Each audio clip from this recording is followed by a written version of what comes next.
കൂടുതൽ വാർത്തകളും വീഡിയോകളും കാണാൻ ഈ ചാനൽ സബ്സ്ക്രൈബ് ചെയ്യുക. കൂടെ ബെൽ ബട്ടൺ അമർത്തുക.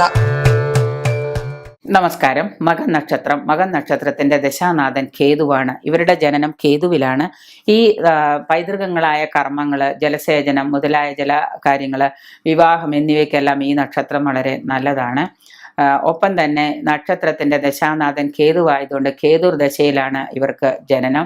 കേതുർ ദശ കഴിഞ്ഞാൽ ശുക്രൻ 20 വർഷക്കാലം വരുന്നുണ്ട്. ശുക്രദശ കഴിഞ്ഞ അടുത്തത് ആദിത്യനാണ് 6 വർഷം. ആദിത്യന് 6 വർഷം കഴിഞ്ഞാൽ പിന്നെ ചന്ദ്രദശയാണ് 10 വർഷക്കാലം. പിന്നെ അത് കഴിഞ്ഞ കുജദശയാണ് 7 വർഷക്കാലം. അത് കഴിഞ്ഞാൽ പിന്നെ കുജൻ കഴിഞ്ഞ 7 വർഷം. കുജൻ കഴിഞ്ഞാൽ പിന്നെ രാഹുർദശ വരുന്നുണ്ട്, ഏതാണ്ട് 18 വർഷം.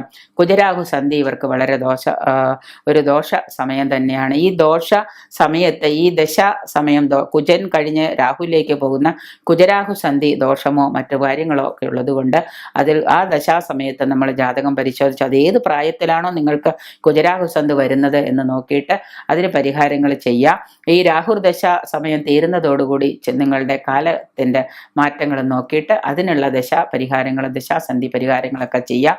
ഉദര രോഗം, ഉദരവികാരം, അത് വയറ്റില് അൾസർ, മറ്റു പ്രശ്നങ്ങൾ അത് മൂർച്ഛിച്ച് നിങ്ങൾക്ക് പല രോഗങ്ങളും ക്യാൻസർ പോലെയുള്ള രോഗങ്ങളൊക്കെ വരാൻ സാധ്യതയുള്ളതുകൊണ്ട് അൾസറൊക്കെ വരുന്ന സമയത്ത് അതുകൊണ്ട് നിങ്ങൾക്കുണ്ടാവുന്ന ഉദരവികാരം എന്ന് പറഞ്ഞാൽ അർശസ്, അൾസർ, പല പ്രശ്നങ്ങൾ, വയറുമായിട്ട് ബന്ധപ്പെട്ട പല പ്രശ്നങ്ങളും നിങ്ങൾക്കുണ്ടാകാം.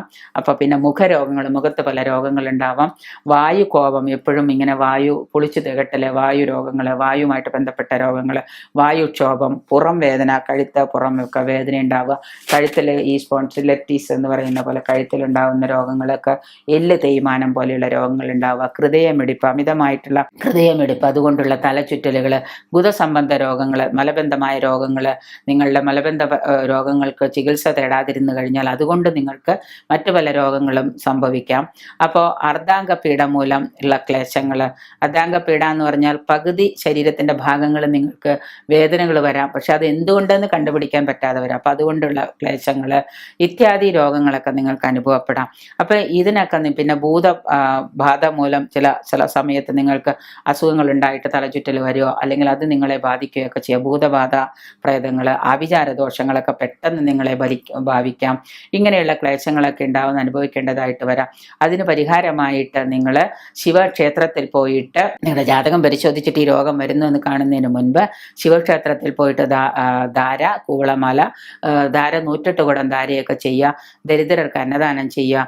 ഇതിന് പരിഹാരമായിട്ട് ഇതൊക്കെയാണ് പറഞ്ഞിരിക്കുന്നത്. ദരിദ്രർക്ക് അന്നദാനവും വസ്ത്രദാനവും കൊടുക്കുന്നതും, എല്ലാ ആഴ്ചകളിലും വ്യാഴാഴ്ച ദിവസങ്ങളിലൊക്കെ 10 ദരിദ്രർക്ക്, പാവങ്ങൾക്ക് ഭക്ഷണം വെച്ച് വിളമ്പി കൊടുക്കുന്നതൊക്കെ നിങ്ങൾക്ക് വളരെ പുണ്യമായിട്ട് കരുതുന്നുണ്ട്. ഈ ദോഷങ്ങൾക്ക് പരിഹാരമായിട്ട് കരുതുന്നുണ്ട്.